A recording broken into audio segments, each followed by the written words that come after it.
Como o pastor Paulo disse, hoje nós estamos encerrando 21 dias de oração e jejum. O nosso tema nesses 21 dias, que termina hoje, foi Santidade e Poder, baseado em Josué 3:5. Santifiquem-se, porque amanhã o Senhor fará maravilhas no meio de vocês. Isso realmente aconteceu. Nos dias de Josué, o povo se santificou, buscou a Deus e retomou a marcha em direção à conquista da terra prometida. Por orientação de Deus, intermédio de Josué, na frente do povo não ia o exército e os soldados armados para a batalha, mas os sacerdotes, ministros de Deus, levando a arca da aliança. Quando os pés deles pousaram sobre as águas do Jordão, o rio se abriu, atravessaram em pé enxuto, e da outra margem, eles novamente buscam a Deus, santificam-se, e aí as muralhas de Jericó caíram, eles alcançaram vitórias extraordinárias, registradas na Bíblia para a nossa orientação, para o nosso ensino.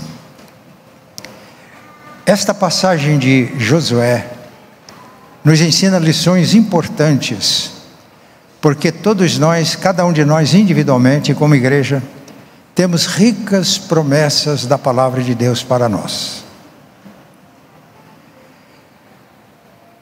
Mas para que elas se efetivem, é preciso que a gente ponha o pé na estrada, como o povo de Deus peregrinando em direção à conquista da terra prometida.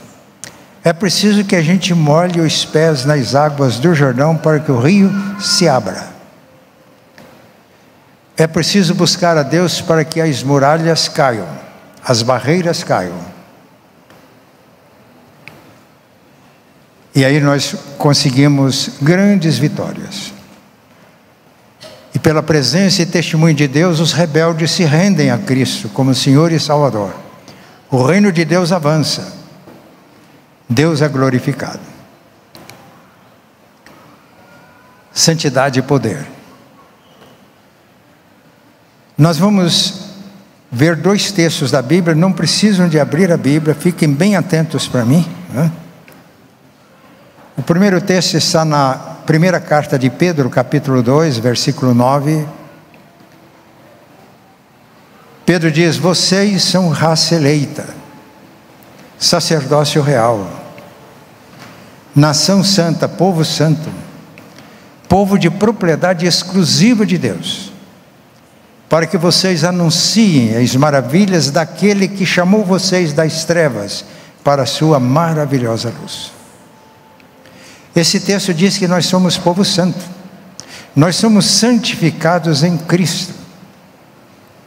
Jesus disse que Ele é a videira e nós somos os ramos, e o ramo que está ligado na videira recebe da videira do tronco a seiva, que se transforma em frutos nos galhos.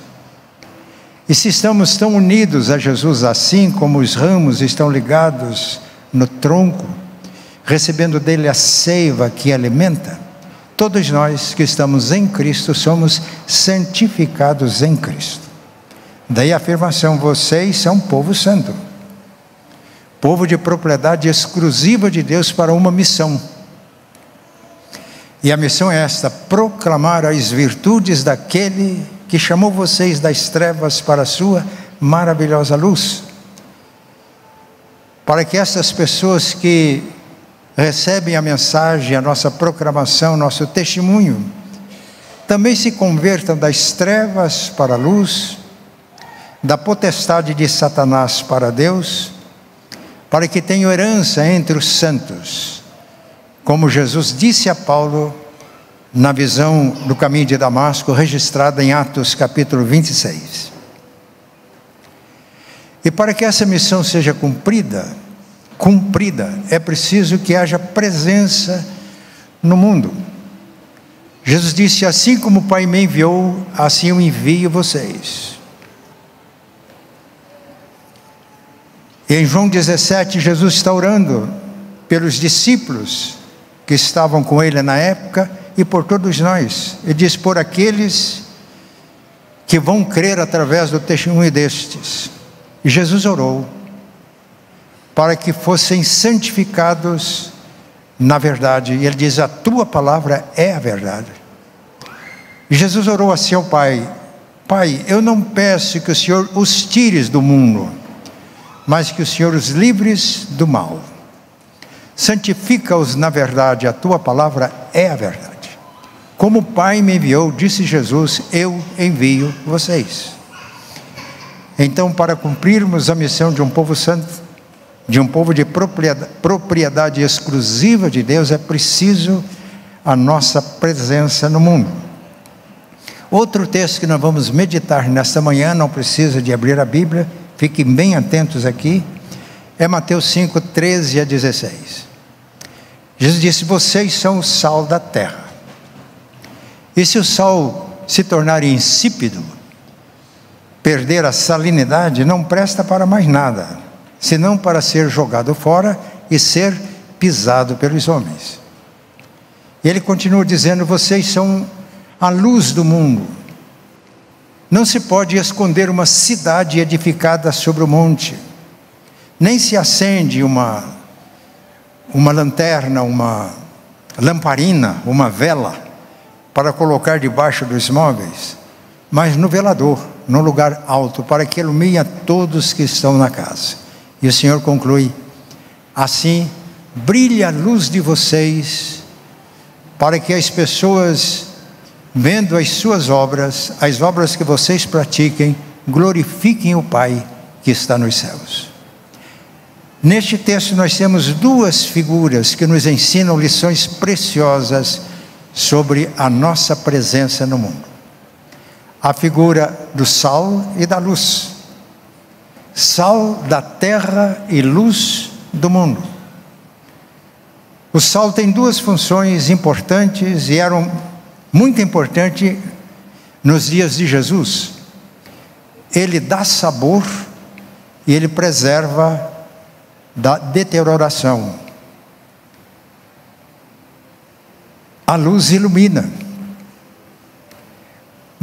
Vocês são o sal da terra. Para que o sal exerça estas funções de dar sabor e preservar, ele não pode ficar no saleiro. Ele tem que ser misturado na comida, não é assim? E quando a gente olha para a comida, a gente não vê o sal. É quase invisível a presença do sal. É uma presença discreta. O que é que isso ensina? Que para nós cumprirmos a missão que Deus nos deu, precisamos de santidade, porque sem santidade não há presença no mundo. Se não somos santos, somos mundanos. Então não marca presença nenhuma. É mundo, igual ao mundo.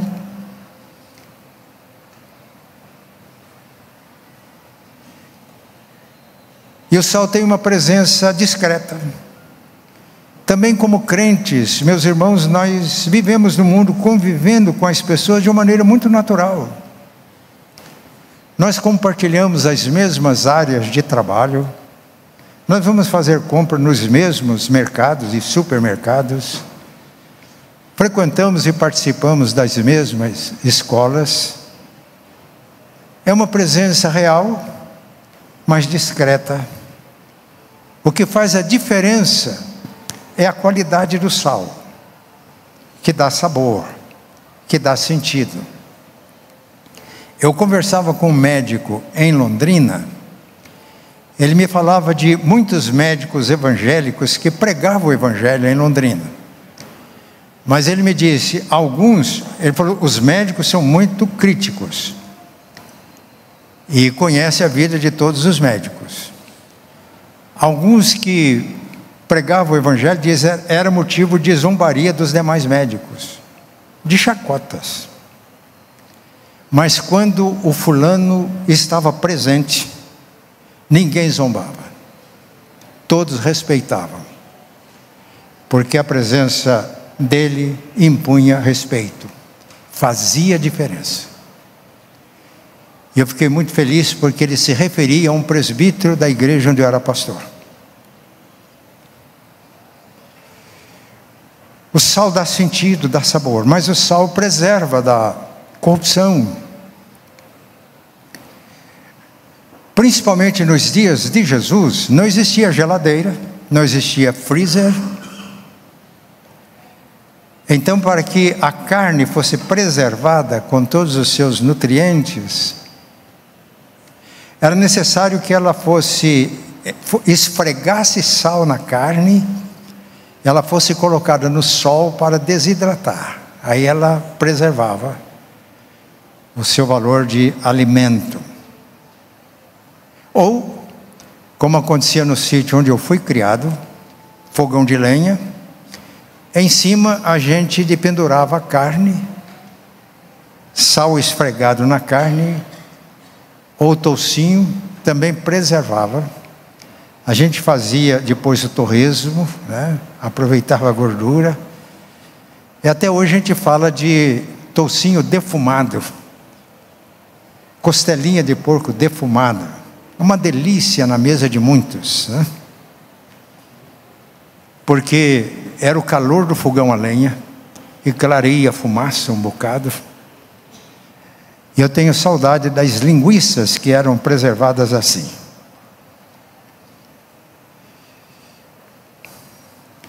Preservação. Então, o sal aplicado a nós como figura significa que a presença nossa no mundo como pessoas santas, e eu repito que santo não é aquele que não comete nenhum erro, mas é aquele que foi separado do mundo e está em Cristo, participa da santidade de Cristo, e que cresce constantemente em santidade. E daí porque a gente, uma jornada de 21 dias de oração e jejum, buscando crescer na santidade que nós já temos em Cristo Jesus. Então a presença dos filhos de Deus, justos e santificados em Cristo, preserva o mundo da corrupção. A carne deixada a si mesma, sem o sal, principalmente nos dias de Jesus, repito, não tinha geladeira nem freezer, a carne apodrecia, não tinha jeito. Meus irmãos, o mundo, diz a Bíblia, jaz no maligno. A Bíblia fala de uma geração pervertida e corrupta. E aqui está a importância da nossa presença no mundo, cumprindo a nossa missão. Todos nós conhecemos o diálogo que Abraão teve com Deus a respeito de Ló, que morava em Sodoma. Deus tinha anunciado a Abraão que a maldade de Sodoma tinha sido tão grande que Deus ia exercer o seu juízo e destruir as duas cidades. Mas Ló, sobrinho de Abraão, estava lá. E Jó intercede: Senhor, se lá estiverem 50 justos, Deus falou: não destrua por amor aos 50. Se estiver 40 e 20, aí ele ousou chegar até 10. E se existirem 10 discípulos teus, ou hoje em dia discípulos de Jesus, servos teus, filhos, eu não destruirei por amor aos 10. Irmãos, percebem a importância da igreja e dos filhos de Deus para o mundo onde nós vivemos? O significado disso. A qualidade do sal, a salinidade, representa o nosso caráter. Caráter de filhos de Deus, de pessoas santificadas em Cristo.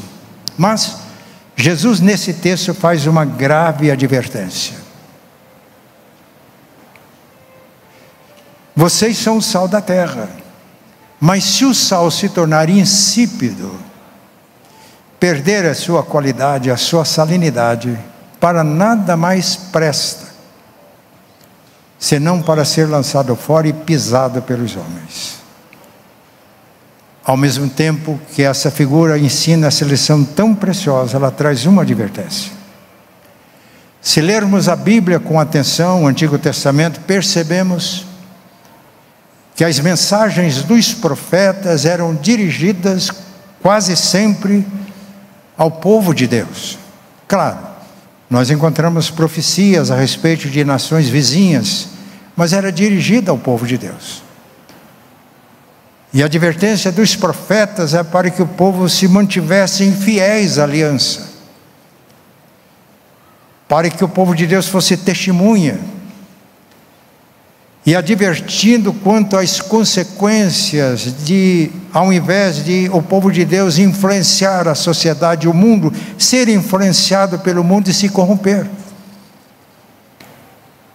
No capítulo 1 do profeta Isaías, ele se dirige à nação de Israel, dizendo que desde a planta dos pés até a cabeça era doença, inchaço. E aí ele exorta, e ele está exortando aqueles que professavam o nome do Senhor Jeová: voltem-se para mim. Vamos acertar as contas. Vamos procurar a santificação do povo, porque ainda que os pecados de vocês sejam vermelhos, carmesim como a escarlate, eles se tornarão brancos como a neve. Se quiseres ouvirdes se quiserem ouvir a minha voz. Então, ao mesmo tempo que Jesus mostra a importância da nossa presença no mundo, ele faz uma séria advertência. Se o sal se tornar insípido, não dá mais sabor, não preserva. E a expressão de Jesus é muito forte: não presta para mais nada, senão a ser lançado fora e ser pisado pelos homens. Mas a figura da luz é diferente. Se a presença do sal é percebida quando comemos e sentimos o sabor, quando percebemos que o sal preserva a carne, e o crente, a presença dele no mundo é importante porque ele preserva o mundo da corrupção. A corrupção é um mal endêmico, é um mal sistêmico. Quando a gente lê a Bíblia, é constante. Por isso que nós somos chamados das trevas para a luz, do domínio de Satanás para o domínio de Deus, para que tenhamos herança entre os santos. A luz, por outro lado, ela não pode ser escondida. Jesus foi claro: não se pode esconder uma cidade edificada sobre o monte. Não é possível. Nem se acende uma candeia para colocá-la debaixo dos móveis, ou uma vela, mas para colocar no lugar alto, a fim de iluminar a todos que estão em casa. Isso significa que nós, como discípulos de Jesus, jamais seremos agentes secretos do reino de Deus.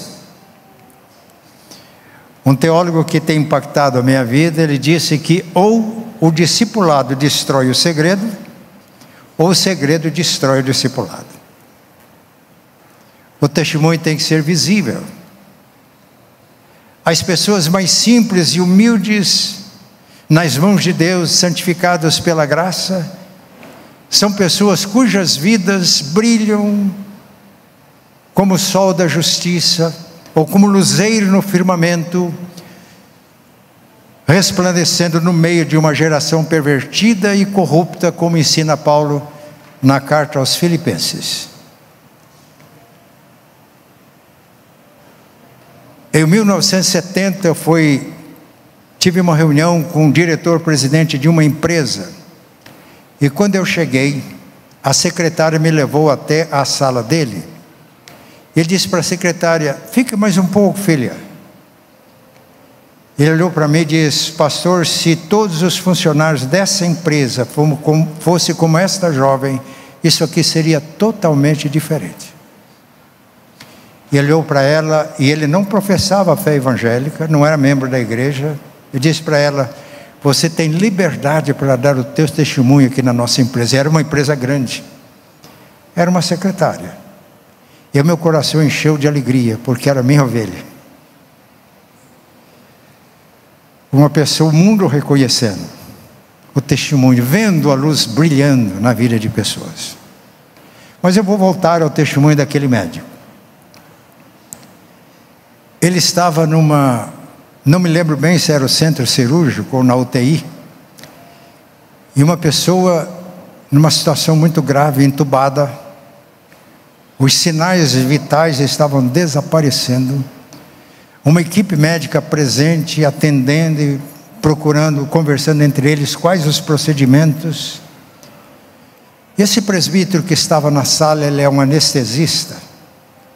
Ele disse: por favor, pare um pouco. E fez uma coisa arriscada, inclusive, numa situação dessa: eu vou orar. Todos pararam. Ele fez uma oração, como sempre ele fazia, muito rápida, não levou um minuto. E quando ele disse amém, eles ficaram orando para os aparelhos, e a situação foi mudando, a pessoa, os sinais vitais foram se tornando cada vez mais evidentes, e aí todos olhando uns para os outros, admirados. Aquele irmão, que era o sal, cuja presença fazia diferença em qualquer ambiente, era também a luz que podia ser vista. Um testemunho público, num momento arriscado, ele correu o risco de transgredir a ética médica. Não se mistura religião com medicina, mas era alguém que tinha intimidade com Deus, e que ao fazer aquilo, ele foi movido pelo Espírito Santo, e a luz brilhou. E é por isso que na igreja onde esse irmão é membro, há dezenas de médicos que chegaram a Cristo através do seu testemunho, porque não apenas foram impactados com a sua presença nos ambientes que viviam, mas eles viam a luz de Jesus brilhar na sua vida. Eu encerro contando uma história. Uma vez começou a chegar ao céu informações de que havia espessas trevas na terra e a escuridão estava dominando a terra. Então o sol resolveu mandar um raio do sol, para ver o que estava acontecendo na terra.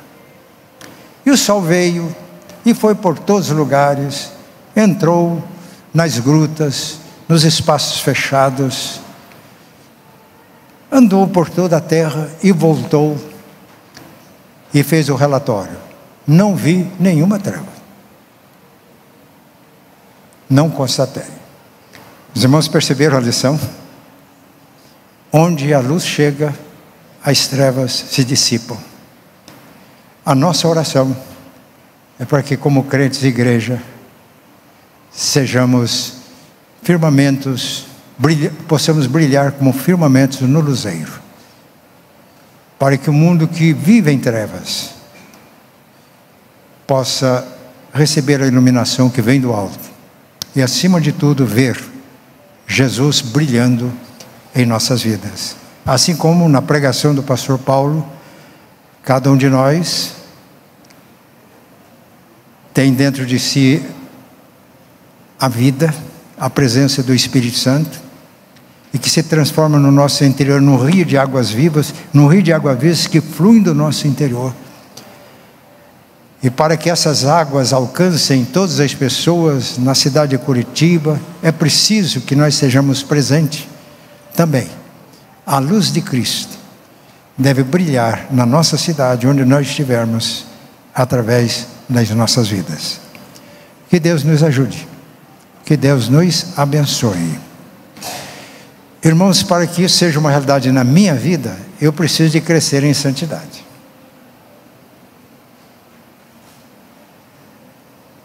Eu preciso, porque o meu padrão é Jesus. Paulo diz que nós devemos crescer em Cristo, na estatura da plenitude de Cristo. Você também precisa. Então você está sendo convidado a seguir o pastor. Encerramos hoje 21 dias de oração e jejum, mas não vamos parar. Vamos continuar. Vamos continuar crescendo. Seguindo a verdade em amor, cresçamos em tudo, naquele que é a cabeça, Cristo. Para que sejamos o sal que dá sabor e preserva, para que sejamos a luz que reflita Jesus, a luz do mundo, para que vidas sejam transportadas do reino das trevas para o reino da luz. Os que concordam comigo, que querem crescer com o pastor, querem crescer em santidade, mas até quando, pastor? Até atingirmos a estatura da plenitude de Cristo. Quando é que chegamos no ponto? Na glória. Até lá está o desafio para o nosso crescimento, para crescermos em santidade. Quem tem esse mesmo desejo que eu tenho, fique de pé e nós vamos orar.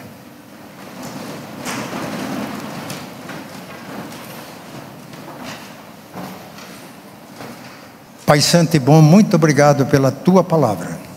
Ela é lâmpada para os nossos pés e luz para o nosso caminho. Louvamos, ó Pai, porque em Cristo estamos salvos e em Cristo somos santificados. Mas a santificação que começa com a nossa conversão, com o novo nascimento, é um processo contínuo. E quanto mais crescemos, Pai, mais necessidade sentimos de crescimento. Por isso pedimos que Tu manifestes na nossa vida a Tua graça, para que pelo poder do Teu Santo Espírito cresçamos em santidade, para que cada um de nós se torne uma cópia de Jesus, para que a luz dele brilhe no mundo por intermédio das nossas vidas. Pai, este é o nosso desejo, esta é a nossa oração, em nome de Jesus, amém.